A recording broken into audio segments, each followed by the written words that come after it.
Magandang araw sa iyo at welcome dito sa ating paghimay sa kasaysayan at kahulugan ng Knights of Columbus. Unang bahagi pa lang ito ng ating serye. Dito sa simula, titingnan natin yung pinakaugat, bakit nga ba binuo ito? Itinatag ng isang, batang pari pa noon, si Father Michael J. McGivney. 1882 yon, sa New Haven, Connecticut. Ano yung nagtulak sa kanya? At ano yung mga prinsipyong naging gabay nila mula noon hanggang ngayon? Tama. At ang gagamitin natin dito ay yung mga binigay mong material, mga artikulo, yung mga historical records, iba pang dokumento para masilip natin. Ano nga ba yung konteksto ng pagkakatatag? At ano yung apat na haligi na sinasabi na bumubuo sa Knights of Columbus? Sige, simulan na natin. So, 1882, New Haven, Connecticut, St. Mary's Church. Si Father Michael J. McGivney, mga 29 years old pa lang siya noon, kura paroko. Ano ba yung mga nangyayari noon? Ano yung mga problema na nakita niya sa community niya? Well, yung pinakaunang dahilan, yung pinakaagarang pangangailangan, ay yung tinatawag na mutual benefit. Pagtutulungan. Pagtutulungan. Oo, nakita kasi ni Father McGivney yung matinding hirap, yung kawalan ng security ng mga pamilyang Katoliko, lalo na yung mga imigrante. Paano pag namatay yung padre de pamilya? Yung breadwinner. Yun pala. Kasi noon wala pang mga SSS, mga insurance na pangmasa, ganon. Exactly, wala pa yung mga social safety nets na meron tayo ngayon. So pag nawala yung tatay, kawawa yung naiwang byuda at mga anak. Madalas, wala talagang ibang mapagkukunan ng suporta. Gets ko. So, hindi lang siya basta pang-spiritual na samahan. May napaka-practical na aspeto talaga para mabuhay sila. Okay. Bukod diyan sa tulong pinansyal, ano pa yung ibang mga, sabihin nating issue noon para sa mga Katoliko? Isa pang malaking factor, alam mo, yung diskriminasyon. Laganap yun laban sa mga Katoliko. Lalo na yung mga Irish immigrants na sila yung karamihan sa mga unang miyembro. Oo, naririnig ko nga yan.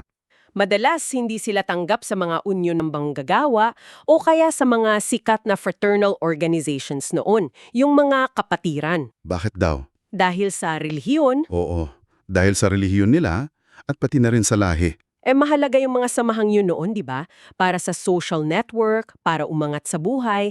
Tapos idagdag mo pa na yung simbahan mismo may pag-iingat. O minsan talagang bawal sumali yung mga Katoliko sa mga tinatawag na secret societies. Tulad ng ano? Freemasons. Oo, yun nga, popular sila noon, pero may mga alalahanin ng simbahan tungkol sa mga ritual, sa mga panunumpa nila. Baka raw kasi salungat sa turo ng Katoliko. Okay, so parang napapaligiran sila ng problema, kailangan ng tulang pinansyal, tapos hindi pa sila welcome sa ibang grupo o bawal silang sumali. Ang complex pala. Talaga! Kaya ang naisip ni Father McGivney, kailangan ng alternatibo.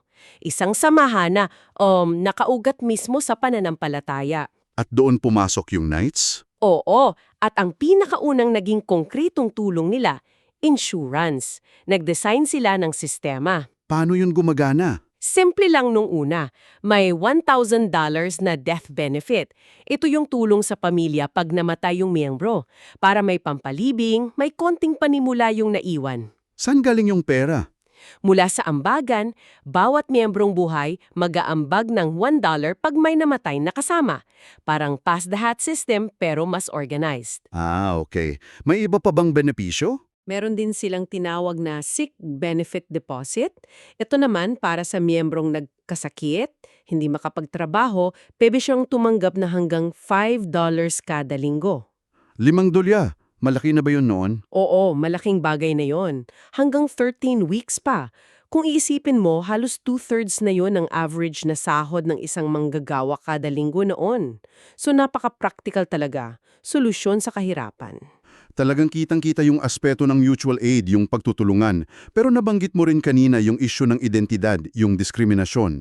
Paano yun naging factor sa pagtatag ng Knights? Mahalaga rin yon. Gusto kasi ni Father McGivney na bigyan ng parang boost yung moral, yung pagpapahalaga sa sarili ng mga Katolikong kalalakihan, lalo na ng mga imigrante. Para ipagmalaki nila yung pagiging sila. Oo, na pwede kang maging Amerikano at Katoliko. Kasi nga, ang tingin sa kanila noon, iba sila. Hindi 100% Amerikano dahil sa simbahan nila. So, parang statement din yung pagsali sa Knights. Pwedeng sabihin, gusto niyang ipakita na yung Katolisismo at yung fraternalism, yung pagiging kasapi sa isang kapatiran, pwedeng magsama. Hindi sila magkaaway. Yung pagsali sa Knights, nagbigay ito ng pagkakataon sa mga miyembro, lalo yung mga ordinaryong manggagawa, na parang umangat yung tingin sa kanila. Na respetado sila, responsableng mamamayan. Parang binibigyan sila ng boses at lugar sa lipunan. Tama. Isang paraan para igiit yung karapatan nila bilang full citizens na loyal sa Amerika kahit na Katoliko sila. Tiningnan din naman ni McGivney yung ibang mga grupong Katoliko na nandun na.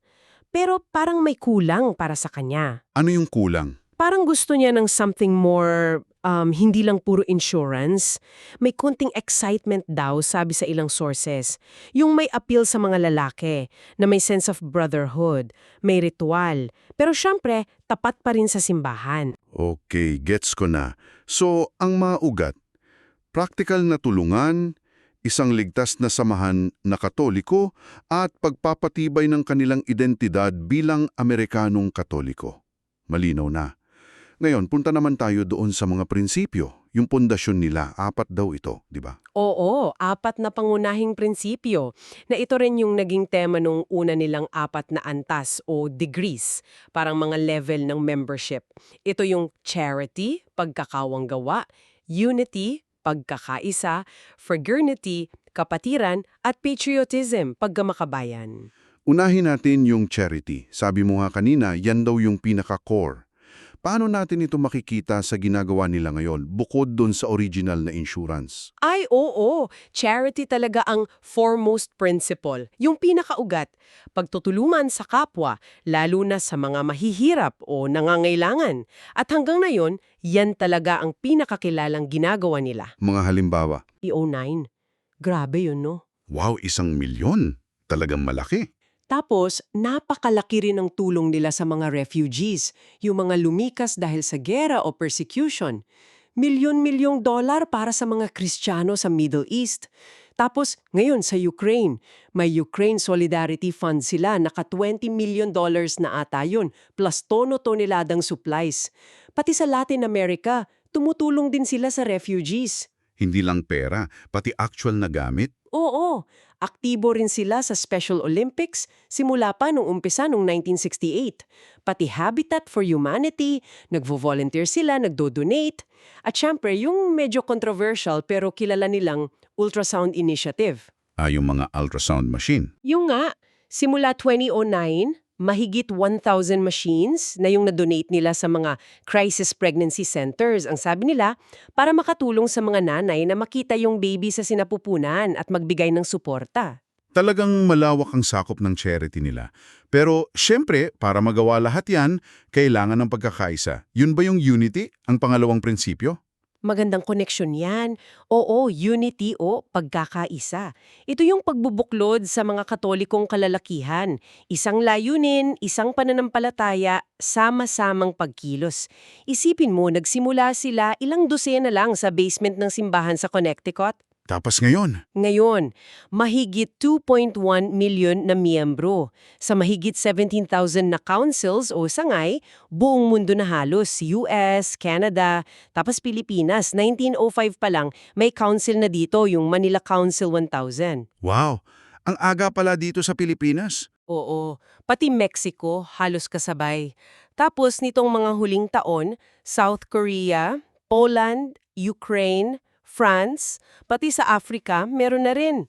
Itong pagkakaisang ito ang nagbibigay sa kanila ng lakas para sa malalaking proyekto. Collective force, kumbaga. Okay. Tapos, kasunod ng unity ay fraternity.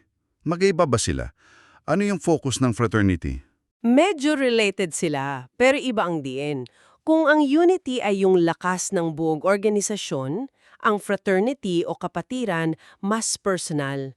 Yung diwa ng relasyon ng mga miyembro sa isa't isa. Parang brotherhood talaga. Oo, yung pagiging magkakapatid sa pananampalataya, pagtutulungan sa loob ng council, suportahan sa oras ng problema, hindi lang pera, pati emotional, spiritual support.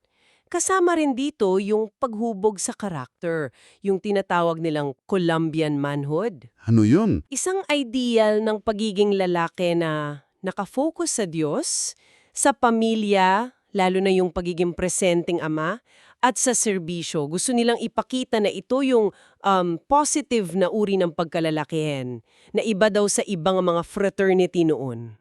Okay, charity, unity, fraternity, malinaw. At yung pang-apat, patriotism, pagkamakabayan. Ito na ba yung sa 4th degree sila yung laging nakikita sa parada na naka-costume, di ba? Yun.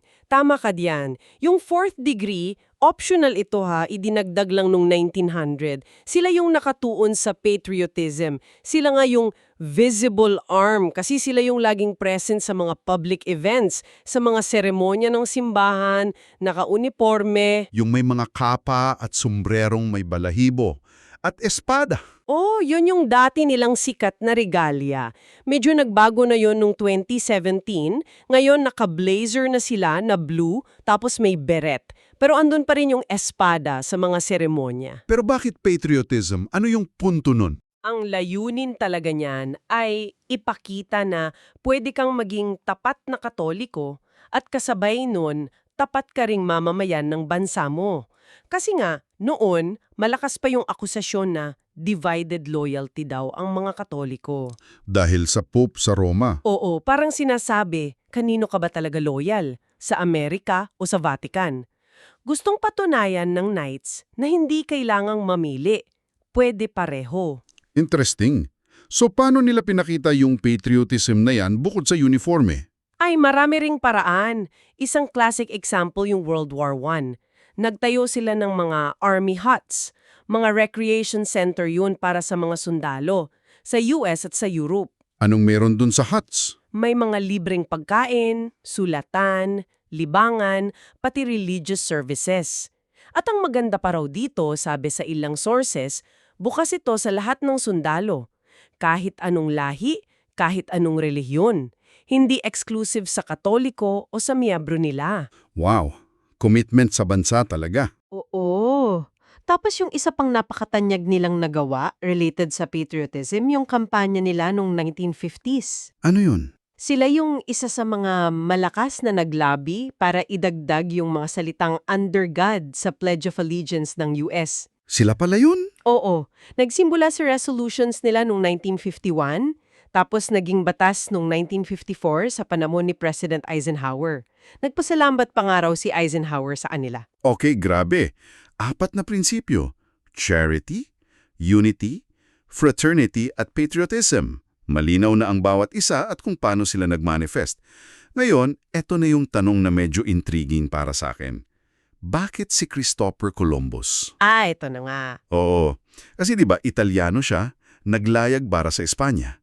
Tapos yung Knights, itinatag ng Irish-American na pare para sa mga Katolikong imigrante, mostly Irish noong una, sa Connecticut, USA. Parang anlayo ng connection, no? Dito mo makikita yung talagang strategic thinking nila noon. Calculated move ito. Kailangan nating balikan ulit yung panahon na yon, 1882. Yung anti-Catholic sentiment. Yun nga, malakas pa rin yon, yung tingin sa mga Katoliko, lalo na sa mga emigrante. Hindi sila tunay na Amerikano. Yung loyalty nila, laging questionable, nasa Vatican daw. Okay. Tapos si Columbus. Si Columbus naman, kahit Italyano siya na sponsored ng Spain, kinikilala na siya noon na major figure sa American history. Siya yung simbolo ng discovery ng Amerika, ng Europe. At ang pinaka-importante para sa Knights, Katoliko si Columbus? Yun pala. Gets ko na. So, parang sinasabi nila, hoy, hindi kami bago dito. Yung mismong taong naging simbolo ng pagdating ng Europe dito, Katoliko. Kaya kami, bilang mga Katoliko, parte kami ng Amerika mula pa sa simula. Ganun ba? Exactly. Napakatalinong paraan para i-claim yung American identity nila. Sa pagpili kay Columbus, parang sinasabi nilang, hindi lang kami pwedeng maging mabuting Amerikano, kundi naging mahalaga pa nga ang papel ng isang Katoliko sa pundasyon ng bansang ito. So, hindi lang siya basta patron saint. Political statement din. Oo, Tulad niya nung sinabi sa isang study guide na kasama sa sources mo, paraan ito para maangkin ng mga miyembrong imigrante ang kanilang pamanang Amerikano at katapatan sa kanilang bagong bansa. Laban sa diskriminasyon, para ipakita na ang pagiging Katoliko at pagiging American patriot, pwedeng-pwede, magkatugma sila. Okay, napakalinaw na yan ay grabe. May lalim pala yung pagpili ng pangalan, hindi lang dahil sikat si Columbus. So, kung lalagumin natin para sa iyo na nakikinig, ano ang ibig sabihin ng lahat ng ito? Nakita natin sa mga material na ang Knights of Columbus, isinilang siya dahil sa dalawang malaking bagay. Una, yung praktikal na pangangailangan talaga, tulungan, mutual aid, lalo na yung insurance. Kasi nga, walang ibang sasalo sa kanila noon. Tama. At pangalawa, yung mas malalim na dahilan, palakasin yung loob, yung identidad, yung pagkakaisa ng mga Katolikong imigrante. Sa isang lipunan na sabihin na nating hindi palaging friendly sa kanila. At ang samahang ito, binuo at ginabayan ng 4 na principles: charity, unity, fraternity, at patriotism. Yan yung nagiging framework ng mga ginagawa nila. Pati yung pagpili kay Columbus, hindi lang basta pangalan, kundi isang malakas na pahayag tungkol sa lugar nila sa Amerika. Pwede nating i-connect ito sa iba't ibang fields, no? Sa sociology, makikita mo yung immigrant assimilation, yung pagbuo ng community. Sa American history naman, kitang-kita yung issue ng anti-Catholicism noong 19th century, tapos yung pagdami ng mga fraternal orders noon. Okay, ngayong naintindihan na natin yung pundasyon, bakit sila nagsimula, ano yung mga prinsipyo nila, sa susunod nating pag-uusap, titignan na nga natin kung paano nila ito isinabuhay, paano nila hinarap yung mga malalaking pagsubok at kaganapan ng 20th century. Oo. Sa susunod, tatalakayin natin yung naging role nila sa World War I, yung sinabi kong everybody welcome, everything free, na approach nila sa mga sundalo. Tapos yung hayagang nilang pakikipaglaban sa KKK. Wow, KKK, seryoso yun? Oo, matindi yun. Kasi galit na galit ang KKK sa mga Katoliko noon. At titingnan din natin yung pagtatanggol nila sa Catholic education na umagot pa sa Supreme Court ng US, yung kasong Pierce v. Society of Sisters. Exciting yan. At bilang panghuling tanong para pag-isipan mo habang hinihintay natin yung susunod na talakayan, bakit kaya ganang kahalaga para sa isang grupo na nagsimula sa insurance, sa tulong pinansyal, na magkaroon din ng napakatibay na prinsipyo ng patriotism? Bakit kailangan nilang igiit yon ng husto, lalo na noon sa Amerika? Ano kaya yung koneksyon ng pagtulong at charity, pagkakaisa, unity, fraternity, at pagiging makabayan, patriotism? May estratehiya ba dyan? Pag-isipan mo. Hanggang sa muli. Magandang pagbabalik sa ating masusing paghimay-may ng kaalaman. Nung huli, di ba sinilip natin yung mga pinagmulan, yung bakit sa likod ng Knights of Columbus? Oo, Yung mga foundational principles nila. tama. Ngayon naman, ang tanong natin, paano? Paano ba nila to isinabuhay? Yung mga prinsipyo nila sa, alam mo na, sa totoong mundo. Sa mga actual na aksyon. Oo. Titingnan natin yung mga ginawa nila. Mula pa nung, grabe, World War I hanggang sa mga kaso sa Korte Suprema sa Amerika. Meron tayong mga tala dito, mga ulat. Mga historical records. Yun nga. So, ang misyon natin ngayon, hindi lang malaman kung ano ginawa nila, pero mas importante, paano yun nagpapakita ng mga core principles nila in action. Tama ka dyan. At siguro ang magiging gabay nating tanong paano yung mga prinsipyo nila ng charity o kawanggawa? Oh, yung pagtulong. Unity, pagkakaisa, fraternity, yung parang pagkakapatiran, tsaka patriotism, pagmamahal sa bayan.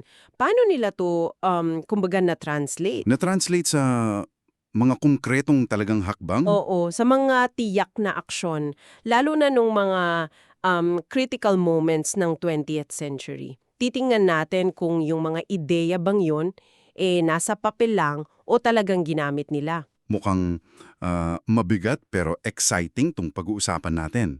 Kaya naman ikaw na nakikinig, humanda ka nang makita yung kasaysayan na parang nagiging totoo sa harap natin. Parang binubuhay natin yung nakaraan. Ganun na nga.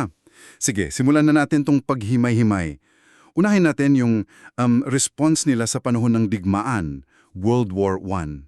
Malaking pagsubok yun, di ba? Oo naman, defining moment yon para sa maraming bansa at mga organisasyon.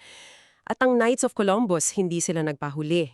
Isa sa mga pinakakilalang contribution nila yung pagtatayo ng, ano nga tawag doon? K of C Huts. Yung huts. Oo, narinig ko na yan. Parang mga sentro to para sa mga sundalo, di ba? Sa US tsaka sa ibang bansa rin. Tama, sa US at sa mga kampo sa Europa, mga pahingahan, recreation centers. Teka, pero bago pa yung WWI, pamilyar na ba sila sa ganyang gawain? Kasi parang nabanggit sa notes natin may nauna na silang experience. Oo, meron na. Actually, bago pa sumali ang Amerika sa WWI noong 1917, yung Knights nagbigay na sila ng tulong sa mga tropa dun sa Mexican border. Mga 1916 yun? Yung Pershing Expedition. Oo, yun nga. Yung pagtugis kay Pancho Villa, nagtayo na sila dun ng mga parang recreation centers din para sa mga sundalo. So may template na sila, kumbaga. May experience na. Okay, so may pundasyon na pala. Ano yung naging espesyal o kakaiba dun sa K of C Huts nung WWI mismo? Ito yung, para sa akin, pinaka-importante. At medyo radical pa nga noon. Yung slogan tsaka policy nila, everyone welcome, everything free. Teka, everyone welcome, everything free. Seryoso? Sa panahon na yon? Oo, isipin mo, laganap yung matinding racial segregation noon sa Amerika. Sa militar mismo, hiwalay ang mga pasilidad para sa mga puti at sa mga African-American soldiers. So sinasabi mo, yung K of C Huts bukas para sa lahat. Walang pili, kahit anong lahi o relihiyon, tapos libro pa. Eksakto. Ayon mismo kay Emmett J. Scott, yung African-American scholar na special assistant sa Secretary of War noon sinabi niya na ang K of C lang daw yung organization sa mga kampo na walang color line. Wow. Yung HOTS nila, nagsilbing integrated spaces. Pwedeng pumasok at tumanggap ng serbisyo yung mga puti at itim na sundalo ng magkakasama. Bihira yon noon. Grabe, ano mga serbisyo yung libre? Mga basic needs tulad ng sulatan, papel, sobre, sigarilyo, minsan may pagkain din, libangan, mga palabas, palaro. Meron ding misa para sa mga Katoliko. Lahat yon libre. So yun yung pagsasabuhay nila nung charity tsaka unity. Oo, direktang aplikasyon yon. Sa gitna pa ng isang napaka-challenging na social context, hindi lang sila basta namigay ng tulong. May statement din yung laban sa segregation, no? Ang tapang. Pero syempre, ang laking operasyon yan. Paano nila na-fund yun? Saan galing ang pera? Oo, malaking fondo talaga ang kailangan. Ang una nilang ginawa, nagpataw sila ng $2 na per capita tax sa mga miyembro nila. Mga 1917 yun. Target nila, makalikom ng $1 million. $1 million noon. Malaki na yon. Malaki na. Pero alam mo, mabilis nilang na-realize, kulang . So yung mga local councils nila sa buong bansa, nag-launch ng sarili nilang mga fundraising. Kanya-kanyang effort. Oo. At dito mo makikita yung suporta talaga. Nakaipon pa sila ng additional $14 million mula sa mga local efforts na yon. Ano? 14 million pa? Grabe naman. Ang laki niyan noon. Tapos, di ba may nabasa ako, parang may mas malaki pang campaign, United War, ano yun? Yung United War Work Campaign? Oo. Noong 1918 yon, bago matapos yung giyera. Nakipag-isa sila dun sa 6 pang malalaking organisasyon. YMCA, YWCA, Salvation Army. Mga bigatin din. Oo. Isa tong national fundraising effort na inapprove pa ni President Woodrow Wilson. Ang total na nalikom, mahigit $200 million. Grabe. Yung share na napunta sa Knights of Columbus tsaka sa National Catholic War Council na partner din nila, umabot ng mahigit $30 million. 30 million talagang pinagkatiwalaan sila ng publiko, no? Kahanga-hanga yung scale. Natapos ba yung serbisyo nila nung natapos yung gera o nagpatuloy pa? Hindi pa. Nagpatuloy pa sila. Pagkatapos ng armistice noong November 1918, tuloy ang parabaho, naging active sila sa pagtulong sa mga sundalong umuwi na. Yung mga veterano? Oo, nag-offer sila ng mga programa sa education, vocational training, occupational training. Nagtayo pa sila ng mga employment bureau sa iba't ibang syudad. Para matulungan silang makahanap ng trabaho. Eksakto, para sa transition nila pabalik sa civilian life. Umabot yun hanggang mga 1922. Ayos pala. Pati sa pag-adjust nila, andun sila. Yung mga nightsigan sa ibang bansa, like Canada, may participation din ba? Oo, malaki rin ang role ng nightsigan sa Canada. Sila yung pangunahing nagsusuporta sa mga Catholic chaplains sa Canadian Army kasi minsan hindi yun sapat na napopondohan ng gobyerno. So sila yung nag-provide ng supplies. Oo, mga supply, gamit. Nagtayo rin sila ng KOC, Canadian Army Hut sa mga kampo sa Canada, pati sa England. Sabi nga ni Bishop Nelligan, yung parang head ng Catholic chaplains nila noon, Anong sabi niya? para daong gintong tanikala o golden chain yung mga KOC huts na yun. Nagko-connect sa mga kampo sa buong Canada, tapos yung staff daw laging handa at magiliw. So, yung diwa ng serbisyo, lumagpas talaga ng borders. Napakalinaw nga. Kitang-kita yung charity tsaka patriotism nila doon. Okay, lipat naman tayo sa isa pang mahalagang laban nila nung 20th century. Yung pagharap sa anti-Catholicismo. Laganap din yun noon, di ba? Oo, malalim ang ugat niyan sa Amerika. At lalong lumala nung mga 1910s, 1920s. Kasabay yan nung paglakas ng mga, alam mo na, nativist groups, anti-immigrant sentiments, tsaka yung pag-usbong ulit ng Ku Klux Klan, yung KKK. Yun, KKK. Akala ko laban lang sila sa African Americans. Hindi lang. Nung panahon na yon, malakas din ang anti-Catholic tsaka anti-Jewish stance nila. Pati mga imigrante, target nila. At isa sa mga target ng KKK at ibang grupo, yung Knights of Columbus mismo. May nabasa nga ako tungkol dun sa peking panunumpa. Ano yun? Yon, yung bogus oath. Isa yan sa pinakakilala at pinakamalisyosong kasinungalingan na ikinalat laban sa Knights. Pinalabas nila na yan daw yung secret oath ng mga fourth-degree members. Fourth degree? Sila yung pinaka-focus sa patriotism, di ba? Oo, yun nga ang irony. Yung level na nakafocus sa pagiging makabayan, yun pa yung inakusahan ng pagiging anti-Amerikano at marahas. Grabe. Ano ba yung sinasabi dun sa peking panunumpa? Bakit naging effective yung paninira? Naku, sobrang graphic at nakakatakot yung laman. Ginawa talaga para magalit at matakot yung mga hindi Katoliko. Sinasabi daw doon na yung mga fourth-degree knights nanunumpa na maglulunsad ng walang tigil na digmaan, lihim man o hayag, laban sa lahat ng heretics, Protestants, tsaka Masons. Ano? Digmaan? Oo, tapos kasama pa raw sa panunumpa yung pangako na susunubin, sasakalin, lulunurin, babalatan, gagawin daw lahat ng klase ng violence laban sa mga kaaway ng simbahan, pati babae at bata daw idadamay kapag inutusan ng simbahan o ng Pope. Diyos ko. Grabe naman yun. Talagang demonyo yung dating. Ang layunin palabasin silang mga traidor na may plano silang patayin yung mga kapwa-Amerikano. Eksakto, na sila ay loyal sa Pope, hindi sa Amerika, na sila ay banta sa gobyerno. Ginamit yan ng KKA sa mga pulyeto, sa dyaryo, sa mga political rallies para hadlangan yung mga Katoliko na tumakbo sa pwesto. Nakakatakot yung epekto niyan. So, anong ginawa ng Knights? Paano mo lalabanan yung ganyang klaseng fake news, no? Na ang bilis kumalat? Mahirap talaga. Pero hindi sila nanahimik. Gumamit sila ng parang multiple strategies. Una, hindi nila binaliwala. Agad silang nag-offer ng reward. Malaking pera noon, mga $5,000 hanggang $25,000. Para saan yung reward? Para sa sino mang makakapagpatunayan na yung peking panunumpa, totoo na ginagamit talaga ng Knights. Siyempre walang nanalo kasi hindi naman totoo. Ang tapang na move niyan. Parang sinasabi nila, sige, patunayan nyo kung kaya nyo. Ano pa? Pangalawa, gumamit sila ng legal system, nagsampa sila ng mga kasong libel, paninirang puri, laban sa mga tao, mga publikasyon, pati mga politiko na nagkakalat ng bogus oath. May mga naipanalo silang kaso. Nakatulong yon para mapigilan yung pagkalat sa ilang lugar. Okay, so lumaban sila sa korte.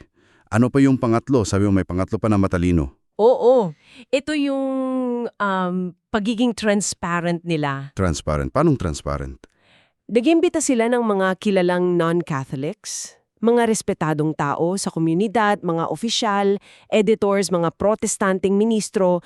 Inimbitan nila na panoorin mismo, suriin yung tunay nilang seremonya para sa 4th degree. Para yung mga hindi Katoliko mismo makakita. Oo, para yung mga non-Catholics na yon ang magpatunay sa publiko na, uy, wala namang ganyang panunumpa, yung totoong ritual nila tungkol sa pagmamahal sa Diyos at sa bayan. Galing na strategiya. Imbes na sila yung depensa ng depensa, hinayaan nilang yung ibang tao, yung mga tagalabas pa nga, yung mag-validate sa kanila. Tama. At naging effective yun. Maraming prominenteng non-Catholics ang nagbigay ng testimony na nagsasabing makabayan ang Knights at walang basehan yung bogus oath. Sabi nga nung historian na si Christopher Kaufman, dito raw makikita na mula pa lang sa simula, parang naging Catholic Anti-Defamation Society na sila. Tagapagtanggol laban sa paninira. Oo, hindi lang para sa members nila, kundi para sa buong simbahan. Dito mo makikita yung prinsipyo nila ng unity tsaka fraternity in action. Pagtutulungan para ipagtanggol yung katotohanan at dangal nila. Tunay ngang kahanga-hanga yung tapang tsaka talino nila dyan. Okay, last major historical action na tatalakayin natin. Yung pagtatanggol naman nila sa karapatan para sa Catholic education. Umabot pa raw to sa Korte Suprema. Oo, ito yung landmark case na Pierce v. Society of Sisters, 1925 to. Ang background nito, may batas na pinasa sa Oregon noong 1922. Ang tawag, Compulsory Education Act. Compulsory Education Act. Ano yun? Ang batas na to, na tinulak din ng mga grupo like KKK, sinasabi na lahat ng bata sa Oregon, ages 8 to 16, dapat pumasok lang sa public schools. Pumasok lang sa public schools. Ibig sabihin, bawal na yung private schools. Kasama na yung mga Catholic schools. Ganun na nga. Effectively, pinagbabawalan nito yung mga parochial schools, mga eskwelahan ng simbahan. Ang goal ng batas parang i-homogenize yung education, palakasin daw yung American values sa pamamagitan ng pag-alis sa influence ng private at religious schools. Nako, direktang atake yon sa karapatan ng mga magulang na pumili ng edukasyon para sa anak nila, di ba? Tsaka sa kalayaan ng simbahan. Oo, kritikal yung batas na yon. Dito ngayon pumasok ang Knights of Columbus. Yung state council nila sa Oregon naging isa sa mga major na tumutol. Nagbigay sila ng malaking financial support. Pondo para sa legal challenge. Oo, para labanan yung batas sa korte.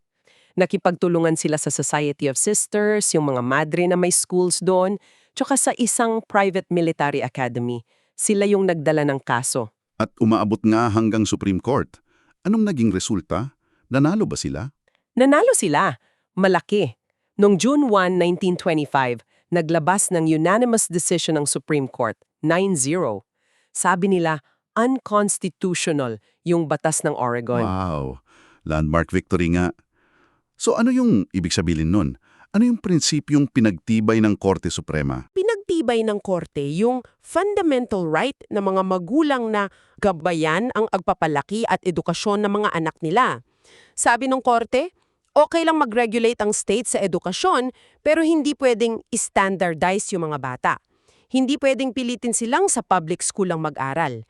Kinilala yung freedom ng parents na pumili ng school na ayon sa paniniwala nila. Napakahalaga niyan para sa religious freedom and parental rights. At dito pumasok yung fraternity ng Knights, yung pagtulong sa kapwa Katoliko. Oo. Pagtutulungan, pagsuporta sa mga pamilya at sa mga madre na nagpapatakbo ng school, pagtatanggol sa isang napakahalagang karapatan ng komunidad nila. Tagumpay na may pangmatagalang epekto talaga yan. Pero hindi lang naman sa Pierce case sila sumuporta sa education, no? May iba pa. Oo, marami pa. Tuloy-tuloy yan sa kanila. Actually, mas maaga pa sa Pierce. 1904, nag-fund na sila sa Catholic University of America, CUA, sa Washington, D.C. Para saan yun? para mag-establish ng K of C's Chair of American History para itaguyod yung pag-aaral ng history ng Amerika from a Catholic perspective. Tapos, mga 1909 hanggang 1913, nag-raise sila ng $500,000. Malaking pera yun noon para sa endowment fund ng CUA, suporta sa buong university. Grabe yung $500,000 noon. At nagpatuloy pa yan sa mga susunod na taon. Oo. For example, 1979, pinunduhan nila yung Advisory Committee on Public Policy and Catholic Schools ng US Bishops' Conference para pag-aralan yung mga policy na apektado ang Catholic schools. Tapos 1980, bilang tribute kay Father McGibney, yung founder nila. Anong ginawa nila? Bawat miyembro nag-ambag ng $1. Naka-raise sila ng $1 million para sa Father Michael J. McGivney Memorial Fund for New Initiatives in Catholic Education. Yung pondo sumuporta sa research ng National Catholic Education Association tungkol sa mga bagong pamamaraan sa Catholic Ed. So, kitang-kita yung commitment nila dyan. Kaya yan, malinaw na malinaw nating nakita, no? Kung paano yung mga prinsipyo ng Knights Charity, Unity, Fraternity, Patriotism, hindi lang sila magagandang salita. Hindi lang nasa papel. Oo, naging totoong aksyon na nakaapekto hindi lang sa members nila, kundi sa buong lipunan at kasaysayan. Tama. Nakita natin yung patriotic charity nila doon sa WWI Huts. Bukas sa lahat, di ba? Radical yun noon. Tapos yung unity nila sa paglaban doon sa bogus oath, ang galing ng strategy nila doon. Oo, yung transparency. Tapos yung fraternity sa pagtatanggol sa Catholic education hanggang Supreme Court pa sa Pierce case. Alam mo ang fascinating dito, habang nag-uusap tayo, na-realize ko na yung mga ginawa nila konektado sa iba't ibang fields ng history. Yung WWI service nila, pasok sa military history. Oo naman. Yung laban nila sa anti-Katolisismo, sa KKK, sa racism, malalim yan sa social history ng Amerika. Totoo. Tapos yung Pierce case, major contribution yon sa constitutional law, sa First Amendment, sa parental rights. Hindi lang siya history ng isang organisasyon. Tama ka dyan. Naipakita talaga nila kung paano yung mga foundational principles nila naging parang kompas nila. Gabay sa pagkilo sa harap ng mga malalaking hamon ng 20th century. Hindi lang teorya, kundi naging puwersa talaga na humubog sa kanila at sa lipunan. Mula trenches hanggang korte, ika nga. Galing! Mula sa mga makasaysayang aksyon na to, lipat naman tayo sa susunod nating pagtalakay. Sa kasalukuyan, titingnan natin ang Knights of Columbus ngayon, isang modernong organisasyon. Malaki na sila, di ba? Hindi lang sa miyembro, pati sa pera. Oo, malaki na talaga. Financially significant. Aalamin natin paano sila gumagalaw bilang isang, grabe, Fortune 1000 financial entity daw. Titingnan natin yung modern program model nila, yung faith in action, tapos yung kilalang role nila sa isang napaka-controversial na issue ngayon, yung pro-life advocacy. Magandang tingnan yon. Ano kaya yung mga nanatili mula sa history nila? Ano yung mga nagbago? At paano nila hinaharap yung mga hamon ngayon gamit yung mga prinsipyong yan? Oo nga. At para sa iyo na nakikinig, isang tanong na maiiwan. Kung yung charity, unity, fraternity noon ay isasalin sa mga issue natin ngayon, ano kayang magiging hitsura niyan? Magandang pag-isipan yan. Yan ang aabangan mo sa susunod nating pagsisid sa kaalaman. Hanggang sa muli! Magandang pagbabalik sa ating pagsusuri. Okay, nasa ikatlong yugto na tayo ng ating paghimay sa Knights of Columbus. Tama! Mula sa kasaysayan, papunta na tayo sa ngayon. Oo nga. Kung dati, tiningnan natin yung simula nila, yung mga makasaysayang hakbang. Ngayon, medyo sisilipin natin ang COFC sa ika-21 siglo. Yung modernong organisasyon na talaga. Eksakto. Pag-usapan natin kung paano sila naging parang higante sa pananalapi, no? Global reach na. Pero kasabay nun, may mga focused programs pa rin sila, mga advokasya. Oo, yung parang dalawahang katangian nila. Ayun. So ang misyon natin ngayon, unawain to. paano ba sila gumagana as isang malaking insurance company pero at the same time isang charity organization saka tagapagtaguyod ng mga issue? Complex yan. Medyo. So gamit yung mga sources natin, mga reports, articles, pati, alam mo yun, mga diskusyon online, himayin natin tong kasalukuyang COFC. Okay. Okay, game. Sige, simulan natin siguro sa aspetong madalas hindi agad naiisip ng marami pag co-fry ang usapan, yung financial side nila, yung insurance. Oo, yung insurance program nila. Nagsimula lang to para tulungan yung mga byuda at ulila noon, di ba? Pero ngayon, grabe, ibang level na. Alam mo ba na Fortune 1000 company sila? Oo, tama ka. At para lang sa kaalaman ng nakikinig, yung Fortune 1000, listahan yan ng 1,000 pinakamalaking kumpanya sa US, base sa kita. So, hindi biro. Hindi nga biro. Talagang malaking operation na tong insurance arm ng Knights. Based sa sources natin, mga bantang 2023, meron silang mahigit 121 billion na life insurance in force. Wow! $121 billion! Oo. Tapos meron pa silang higit sa $26 billion na assets under management. Grabe. Ang laking pera niyan! Pero ito importante, exclusive pa rin to para sa mga miyembro ng Knights at pamilya nila. So nandun pa rin yung original concept ng mutual benefit, no? Grabe pa rin yung paglaki. Isipin mo, no, mula sa simpleng $1,000 death benefit dati na pinupunduan lang ng piso-pisong ambagan pag may namatay. Oo nga, piso lang per member. Ngayon, billion-billion dollar na assets na. Ibang usap na talaga. Malayo na ang narating. Pero siyempre, nagpapakita rin to ng pagbabago, no? Mula sa maliit na samahan, naging isang entidad na kailangan mag-navigate sa, alam mo yon, komplikadong mundo ng modern finance. Siguro may hamon din yan sa pag-preserve ng original mission nila. Tiyak yan. At patunay siguro ng katatagan nila financially, yung mataas na ratings na nakukuha nila consistently. Ah, oo. Nabanggit nga yan. Yung AM Best, for example, mahigit 40 years na daw silang A++, yung pinakamataas na rating. Wow, 40 years. Oo, at yung AM Best, respetadong agency yan na nagsusuri ng financial strength ng insurance companies. So, mataas na A++ rating, ibig sabihin, matatag daw talaga sila financially. Tapos kasama pa sila sa Forbes list? Tama. Forbes America's Best Insurance Companies mula 2022. So, recognized talaga sila. Okay, so clear na matatag sila as a financial institution. Pero sa laki ng pera nila, syempre may mga tanong din siguro, no? Kung paano nila nasisigurong ethical ba? O aligned ba sa Catholic values yung investments nila? Magandang tanong yan.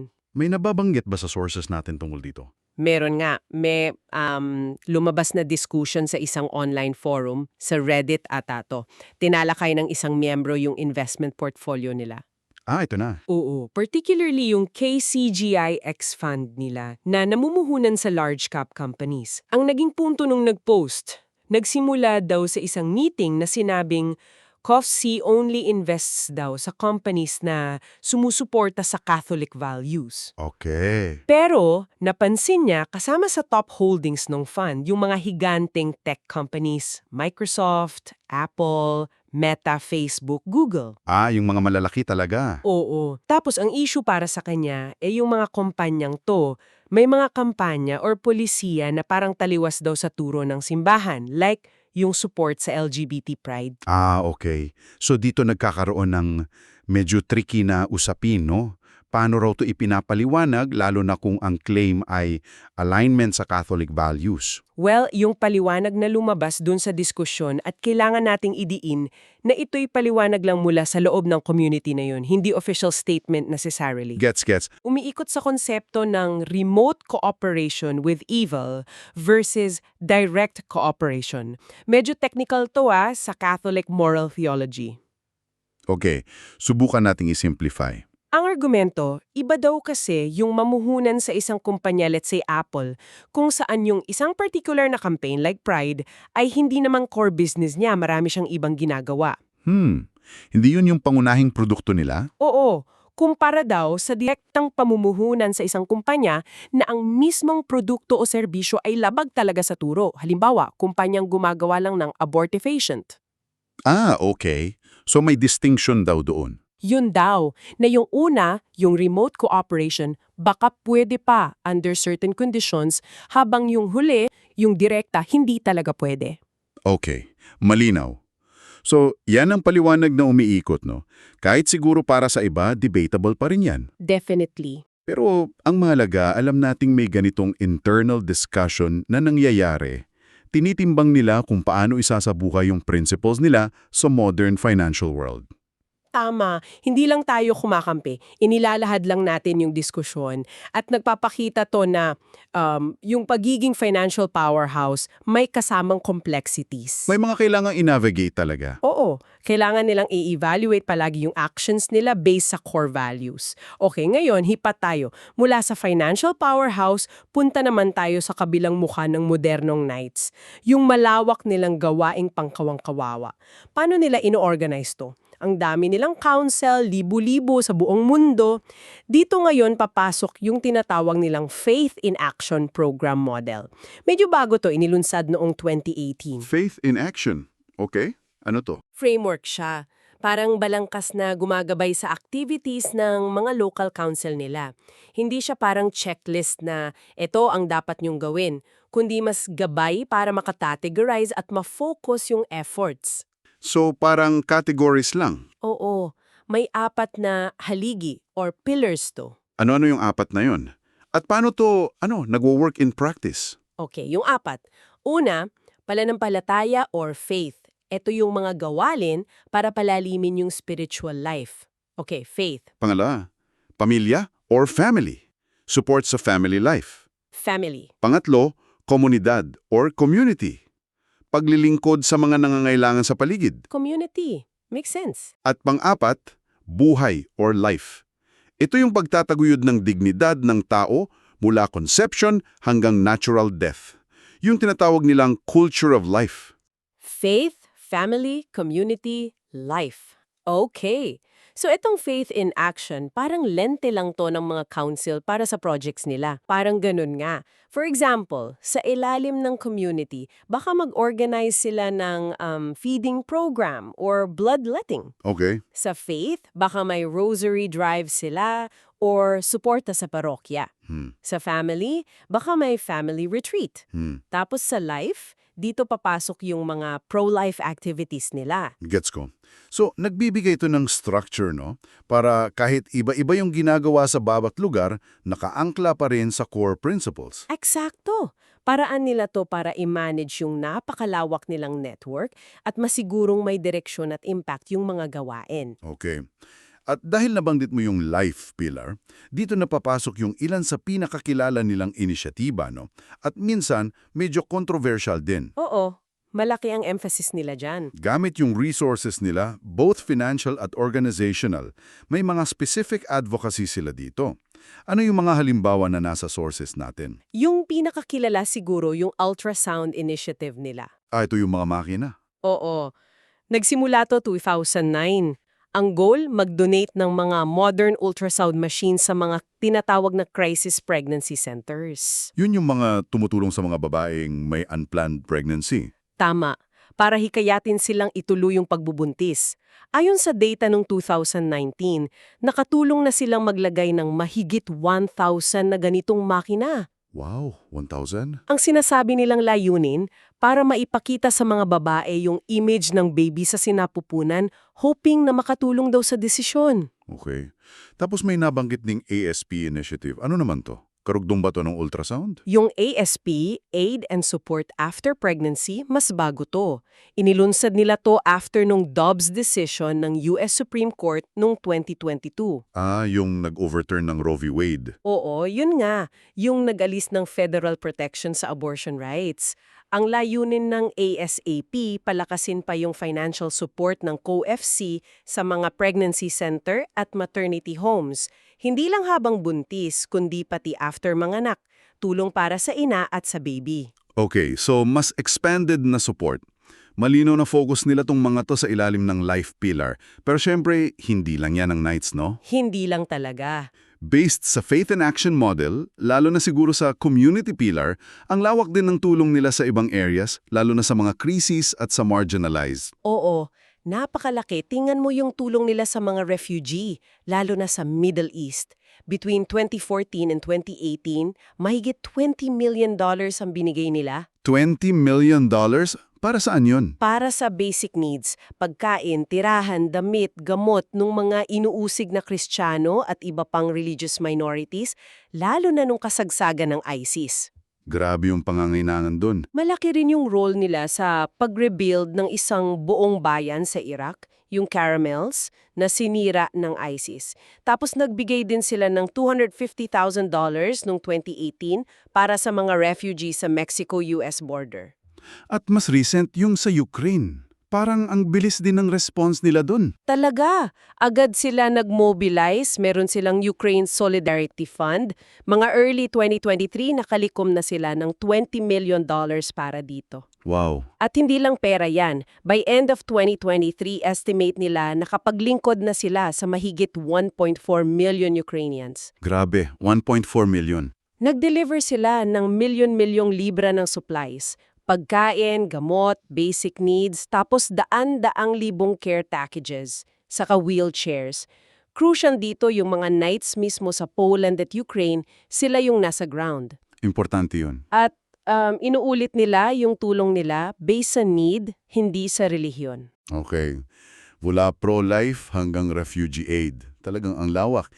May iba pa bang kapansing-pansing programa under community or other pillars? Ay, marami pa.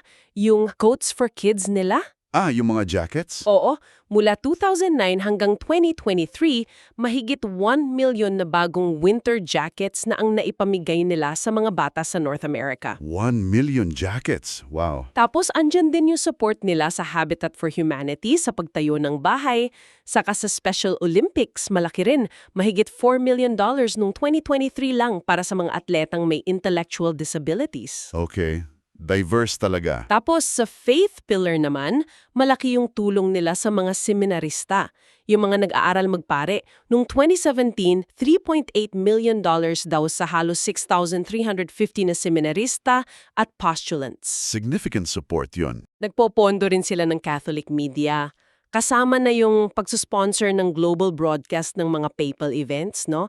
Yung mga misa sa Pasko, Mahal na Araw, World Youth Days, umaabot daw sa hundreds of millions of viewers yon. Pati yung suporta sa militar at sa simbahan mismo, andyan din. Oo, meron silang programs para sa military members and families nila, pamimigay ng prayer books, yung Armed with the Faith, saka tulong sa education ng military chaplains. Tapos sa institutional level, malaki rin funding nila sa mga bishops' conferences like sa US, USCCB at Canada, CCCB. Tumutulong din sila sa upkeep ng mga importanteng simbahan at shrines like yung National Shrine sa DC saka yung St. John Paul II Shrine. Okay. Ang dami nating na-cover na aspeto ng modernong Knights. Grabe.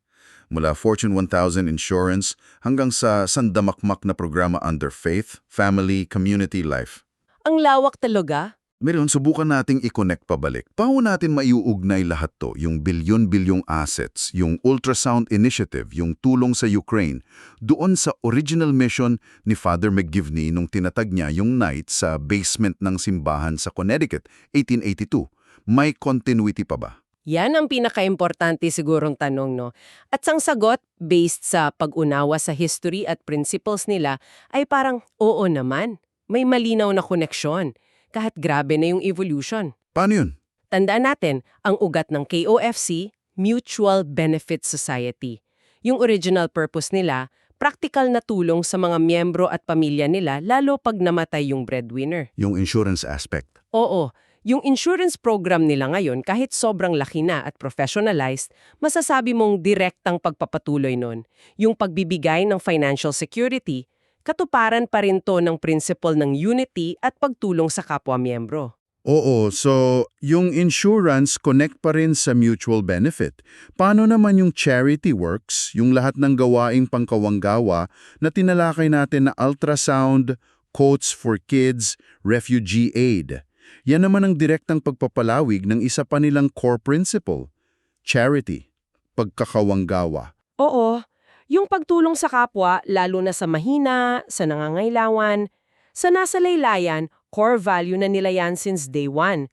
Ang ginagawa lang ng Faith in Action model, binibigyan ng mas organized at modernong structure yung pagsasabuhay ng charity sa mas malaki, mas komplikado at global na context ngayon. So parang nag-evolve, lumaki, pero yung core principles ng mutual aid at charity andun pa rin. Parang ganun nga, yung insurance para sa mutual aid, yung mga programa para sa charity, nananatili yung diwa, nagbago lang yung scale at pamamaraan.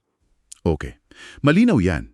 So kung ibuod natin ang napag-usapan natin ngayon, ang modernong Knights of Columbus parang may dalawang mukha na magkaugnay. Tama.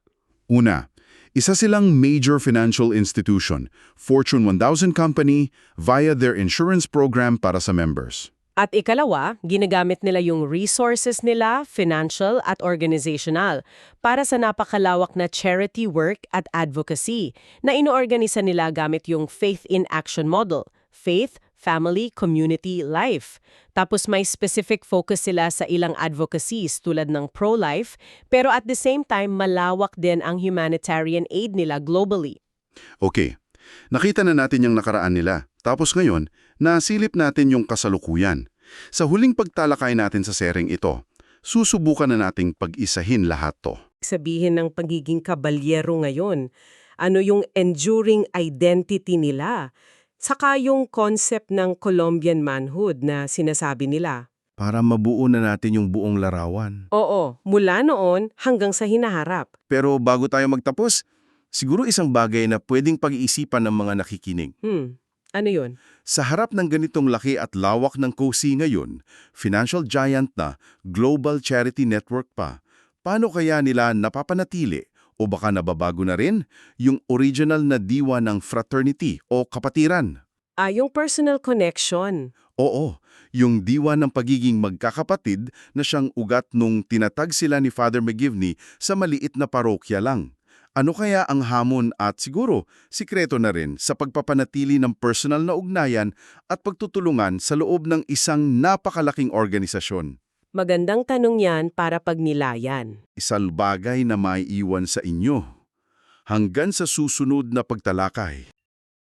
Maligayang pagbabalik sa ating huling pagtatalakay para sa season na to. Parang tiniitil lang lakbay natin, no? Mula 1882 hanggang ngayon, yung kasaysayan ng Knights of Columbus. Oo nga ang damo nating napag-usapan. Oo. So, ngayon, parang iipunin natin lahat, no? Para masagot natin yung siguro pinaka-importanting tanong. Ano ba talaga yung diwa? Yung essence ika nga ng pagiging isang Knight of Columbus. Tama. Yun yung goal natin ngayon. Titingnan natin kung paano ba nagko-connecta yung mga simulain nila noon, yung mahabang dinaanan, tsaka yung kung ano sila ngayon. Okay. Para makita natin, ano ba talaga yung pangmatagalang vision, no? Yung pananampalataya, yung kapatiran, paano nito napag-ugnay yung maliit na grupo dun sa parokya ni Father McGivney noon sa, eto na, global organization na sila ngayon. Sige. Umpisahan natin doon sa pinaka-roots. 1882, si Father Michael J. McGivney. Nung tinayo niya yung KOC, ang unang-unang talagang layunin, napaka-praktikal, di ba? Isang mutual benefit society. Oh, tulungan talaga. Tulungan, proteksyon, lalo na para sa mga pamilyang katolikong imigrante. Kasi naranasan nila yung diskriminasyon, yung hirap, lalo na pag nawawalan ng breadwinner, no? At personal to para kay Father McGivney, no? Hindi lang basta ideya.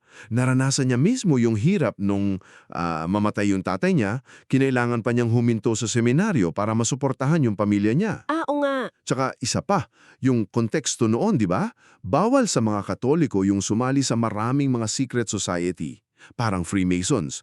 So, si Father McGivney, nagbigay siya ng alternatibo, isang samahan na Katoliko na aayon sa pananampalataya. Pero, eto na, hindi lang sila nanatili dun sa pagiging parang insurance provider lang. 'Di ba? Dito napapasok yung sinasabi mong evolusyon. Exactly. Doon nagsimula yung pagbabago. Makikita mo yan, mga 1892, pinayagan na nila yung mga associate members. Yung walang insurance. Oo, yung walang insurance benefit. So, sign na yon na gusto nilang palaguin yung samahan, hindi lang dahil sa tulong pinansyal. Gusto nila yung kapatiran mismo. Tapos, yung charter nila ng 1899, dinagdag pa nila yung layunin na isulong ang sosyal at intelektual na pakikipag-ugnayan. Okay. So, lumawak na talaga hindi na lang puro proteksyon. Lumawak na. At pagdating natin sa kasalukuyan, mas lumalim pa yan. Kasi ang laki na ng emphasis ngayon sa spiritual formation, yung paghubog mismo sa pagiging katolikong lalaki. Ito yung nabanggit mo dati, yung core initiative. Tama ba? Oo, yung core, Lapin for Hurt, no? Bago lang to inilunsad ni Supreme Knight Patrick Kelly. Ang layunin daw talaga nito base sa mga nabasa natin hubugin at palakasin ang mga lalaking Katoliko sa pananampalataya at birtud bilang mga misyonerong disipulo. Misyonerong disipulo. Oo, parang sagot daw nila ito sa nakikita nilang kultura ngayon na sabi nila mas hostile pa raw sa pananampalataya kumpara nung panahon ni McGivney. Kaya ang focus ng core ay sa prayer, sa virtues, tsaka sa mas malalim na relationship kay Kristo. So, klaro yung trajectory, no? Mula sa material na security, nadagdagan ng social at intellectual, tapos ngayon, ang tindi ng diin sa espiritual na paghubog. Yung sinasabi nating evolution from protection to formation. Oo, pero ito yung interesting. Sa gitna ng lahat ng pagbabago niyan, merong isang bagay na parang hindi talaga nagbago. Isang constant ika nga. Ito na yung sinasabi mong unifying thread. Oo. Yung pinaka-core. Oo. Ang charity, pagkakawang gawa, yan ang pundasyon nila mula noon hanggang ngayon. Hindi nawala. Paano natin nakikita yan throughout history? Kasi mahaba-haba rin yun eh. Well, sa simula pa lang, andun na yung $1,000 death benefit, tsaka yung $5 weekly sick benefit. Basic na tulungan. Pero lumaki yan. Nung World War I, halimbawa, grabe yung ginawa nila. Nag-raise sila ng milyon-milyon para magtayo ng mga huts. Yung mga welfare center para sa sundalo. Para sa mga sundalo. At ang galing doon, di lang para sa Katoliko yon, tsaka kilala yung huts nila na racially integrated. Sa panahon ng segregation, malaking bagay yon. Wow, so yung charity nila may kasamang social justice aspect na rin pala, no? Kahit noon pa. Parang ganun na nga. Tapos, kasama rin sa charity nila yung pagdepensa sa simbahan. Yung kaso sa Oregon, yung Pierce v. Society of Sisters, sila yung tumulong pumundo dun. Yung para sa Catholic schools. Oo, para hindi maisara yung mga Catholic schools dun. Tapos yung paglaban nila sa mga anti-Catholic groups like KKK noon.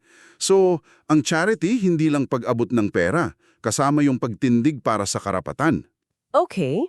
At sa modern times. Kasi ang lawak na nila na yon. Nako, ang dami na. Pero siguro yung mga highlights, no? Yung Coach for Kids, for example. Milyon-milyong jacket na yung naipamigay nila. Oo, nabasa ko yan. Mahigit 1 milyon na yata as of 2023. Tapos, disaster relief. Mula pa nung 1903 hanggang dun sa wildfire sa Hawaii recently, andun sila. Suporta sa refugees, Middle East Christians, Ukraine, sa US border, tulong sa may kapansanan like Special Olympics, tsaka yung Ultrasound Initiative, Basilica sa DC, suporta sa seminarista, pag-sponsor ng mga PayPal events sa TV. Grabe, ang laki ng operation. Yung report nga nila for 2023, $190 million in charity, tapos 47 million volunteer hours. Parang eto talaga yung way nila to live out their faith. Oo. Ito yung practical application ng pagiging Katoliko para sa kanila. Bagamat syempre, may mga nagtatanong din, no? Yung ilang observers na papaisip kung yung laki ba ng financial clout nila, lalo sa simbahan, nagkakaroon na rin ng parang indirect influence sa ibang bagay. Side note lang yun. Okay, gets ko. So, meron tayong evolution ng misyon, tapos yung constant na charity. Ngayon, pag-ugnain natin, ano yung nabubuong picture ng ideal knight? Itong konsepto ng Colombian manhood. Ano ba to? Yung Colombian manhood, Based sa mga nabasa natin, ito yung parang synthesis ng lahat. Ang ideal knight daw ay isang lalaking Katoliko na may deep sense of responsibility. Una, sa faith niya. Pangalawa, sa pamilya niya. May emphasis pa nga sa pagiging active father figure. Pangatlo, sa fraternity, sa kapatiran. So, may tawag sa kanya na maglingkod at magprotekta. Hindi lang sarili, kundi community tsaka simbahan. Ito yung pagiging action-oriented na Katoliko, no? Praktikal. Oo, at kasama dyan yung pagiging makabayan, yung patriotism. Kaya nga tinatag nila yung 4th degree noong 1900. Focus talaga sa patriotism. Pati yung pagpili kay Columbus noon. Kahit medyo complicated na yung legacy niya ngayon. Oo, pero yung intention nila noon, ipakita na ang Katoliko hindi lang dayuhan sa Amerika kundi foundational din, parte ng pagiging Amerikano. So itong mix ng faith, family, fraternity, service, charity, patriotism, ito yung mga pillars ng identity nila. At itong vision na to, ito yung nag-go-connect kay Father McGivney sa mahigit 2.1 million members na nila worldwide na yon, including sa Pilipinas, no? Ang lakas din nila dito. Oo, malakas sila sa Pilipinas, Canada, Mexico, Poland, South Korea, Ukraine, lumalago sa Hispanic community sa US, meron na rin sa Cuba, Africa. So parang may universal appeal yung core vision na to na naa-adapt sa iba't ibang kultura. Pero syempre di maiwasan, lalo na sa ganito kalaking organisasyon na may mahabang kasaysayan, na meron ding mga issue, mga challenges, mga kritisismo. Nabanggit din natin na may sources tayong ganito. Tingnan din natin to para mas buo yung picture. Oo, importante yan. Halimbawa, may mga grupo tulad ng Catholics for Choice na very critical sa kanila. May report sila na tinawag pa nga yung Knights na Crusaders for Discrimination. Wow! Ano yung basehan nila doon? Ang alegasyon nila, tinutulak daw ng Knights ang isang specific conservative agenda na, sabi nila, hindi naman daw shared ng lahat ng Katoliko. Yung mga binanggit nilang examples, yung umano'y malaking gastos, sinabi nila, 10 million plus since 2004 para sa mga political campaigns laban sa abortion, contraception, tsaka same-sex marriage. Parang yung sa Proposition 8 sa California? Oo, binanggit nila yun as an example. Tapos, critical din sila dun sa suporta ng Knights sa mga Crisis Pregnancy Centers or CPCs. Kasi yung mga CPCs naman, inaakusahan ng ibang grupo na gumagamit daw ng pressure tactics or minsan nagbibigay ng misleading information daw. Okay. Meron po bang ibang issue na lumalabas? Meron ding discussion tungkol sa investments nila.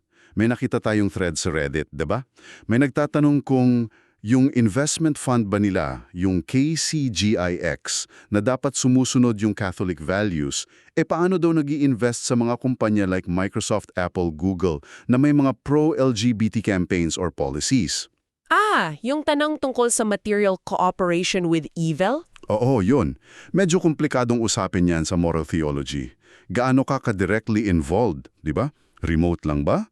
Formal ba? Mahabang debate yan. Tapos may mga nababanggit din, although hindi ganun ka-documented siguro, tungkol sa internal issues. Yung mga di umanong pag-suspend sa mga miyembron kumu-question or mga debate sa pagpapaupa ng properties nila. Oo, may mga reports na ganun. Yung issue sa pagpapaalis daw sa isang HIV/AIDS center noon or yung tanong kung dapat bang payagang umupa yung mga pro-choice group. Mga ganong klase ng internal conflicts or policy debates. Siyempre, ang depensa naman ng Knights, di ba, pinagtatanggol lang nila yung turo ng simbahan tsaka yung religious freedom. Oo, yun ang linya nila. Active sila sa mga religious freedom campaigns kasama yung US bishops. Ang sabi naman ng mga kritiko nila, masyado daw makitid or self-serving yung definition nila ng religious freedom. Okay, so para lang malinaw sa ating tagapakinig, no? Ito yung mga kritisismo at alegasyon mula sa ilang sources. Ang KFC may sarili ding paninindigan. Ang goal natin dito is to present yung iba't ibang perspectives based sa materials na nakuha natin. Tama, para makita mo yung complexity. Hindi laging black and white. So bilang pagbubuod na ng ating buong season, ang Knights of Columbus nagsimula sa proteksyon, nag-evolve, lumawak para isama yung social, intellectual at ngayon, malakas yung emphasis sa spiritual formation. At ang constant, ang hindi nagbabagong puso ng lahat ng ito, yung charity, pagkakawanggawa in action, at yung identity. Yung Colombian manhood, yung pagiging isang katolikong lalaki na committed sa active service sa Diyos, pamilya, kapwa at bayan. Yan yung misyon na totoo noon pa at totoo pa rin ngayon para sa kanila. At eto na yung huling palaisipan para sa iyo na nakikinig. Paano kaya nagagawa ng mga organisasyong tulad ng Knights of Columbus na may ganito kahabang kasaysayan na mag-adapt sa pabago-bagong panahon pero at the same time nagsisikap manatiling tapat dun sa mga original principles at identity nila? Isang magandang tanong para pag-isipan, no? Hindi lang para sa kanila, kundi para sa maraming institutions ngayon. At dito na po nagtatapos ang ating malalim na pagsisidna sa pagkakakilanlan ng Knights of Columbus. Maraming salamat sa iyong pagsama sa amin sa buong seryeng ito. Hanggang sa muli,